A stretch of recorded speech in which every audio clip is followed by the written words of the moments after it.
dan moet jy op 'n plek kom en verstaan, okay, ek moet myself nou beoordeel.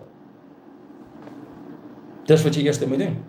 Ek moet myself nou beoordeel. Okay, Desmond, jy kan nog nie daai persoon vergewe nie. Ek het respek vir wat Jesus gedoen het, so ek het hulp nodig van Jesus af om my te help om dit nog te doen. Ek het dit nie reeds gedoen nie. So wat gaan ek nou doen? Ek gaan nie deel in die tafel van die Here nie. Hoekom? Want ek doen dit as 'n gevangene, nie as 'n kind van God nie. Jy gaan nou vanaand vir my sê, pastoor, joh, jy loop nou op dun ys. Ek gaan gou vir jou verduidelik. Ons het laasweek daarna gekyk. Die woord van God leer vir ons in die boek van Johannes 8, okay, vers 34, dat as ek sonde doen, as ek 'n diensknegt van die sonde. Maar as jy verder lees, dat as ek vrykom van daai sonde, dan is ek weer absoluut weer 'n kind van God. Okay. So ek is 'n diensknegt van sonde of 'n kind van God. En ek praat nie hier van moetswillige sonde. Ek praat nie van 'n mens moet perfek wees nie. Okay. So hier is belangrikheid vir ons om te verstaan dat wanneer ek 'n diensknegt is van iets, dan kan ek nie deel in die tafel van die Here nie. So op daai oggend in daai kerk, as daar 100 mense sit en net 10 vat nagmaal, dan vat 10 mense opreg nagmaal en eerder as wat die hele kerk dit op 'n onwaardige wyse vat.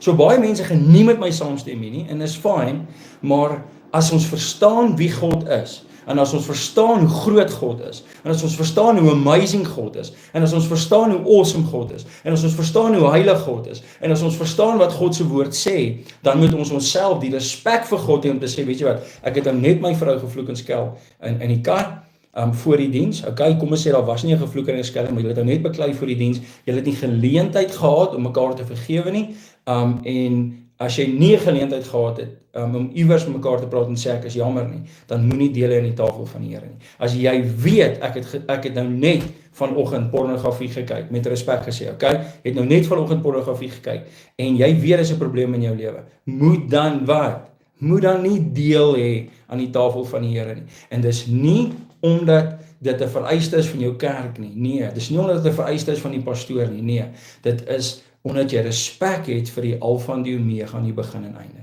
Dis hoekom dit vir ons so belangrik is. En jy gaan vanaand vir my sê, maar pastoor, dan gaan ons nooit nagmaal gebruik nie. Nee. Jy gaan eers by die huis. Dis hoekom jy bid voordat jy kerk toe kom. Hierdie is so belangrik, ouens. As jy die oggend by die huis uitstel, voordat jy by die huis uitstel, moes jy al reeds gebid het en tyd met God spandeer het. Wanneer jy daai kwaliteit tyd met God spandeer het, dan verstaan jy as kind van God, ek het vanoggend geleentheid gehad om vir God jammer te sê oor dinge in my lewe, okay, wat verkeerd is. Maar as jy dit nie gedoen het nie, kan jy nie nou vinnig 'n skietgebed sê, Here asseblief vergewe my. Nee, ons moet opreg, jy moet berou na die Here toe kom. En sal die Here vir jou vergewe? Ja, 1 Johannes 1, julle ken, ek love daai vers, okay? So, daai vers, 1 Johannes 1 vanaf vers 7 tot 9, as ons na die Here toe kom, is hy getrou en regverdig om ons sondes te vergewe en ons van alle ongeregtigheid gebruik. So, Rwanda vra, as ek nog nie mense vergewe het nie, dan kan ek nie nagmaal gebruik nie. Rwanda, ek sal dit nie voorstel nie. Okay. So as jy op 'n plek wil kom, en inteendeel wil ek ook sê, as jy nie iemand kan vergewe nie, gaan jy die hemel mis. Kyk, want dis wat hierso gebeur, en ek wil hê dat julle verstaan, okay, dat jy moet jouself beoordeel nou, dat jy nie eendag geoordeel word. Jy gaan dan sê, pastoor, hoekom hierdie by die nagmaal uit? Ek gaan gou vir jou verduidelik.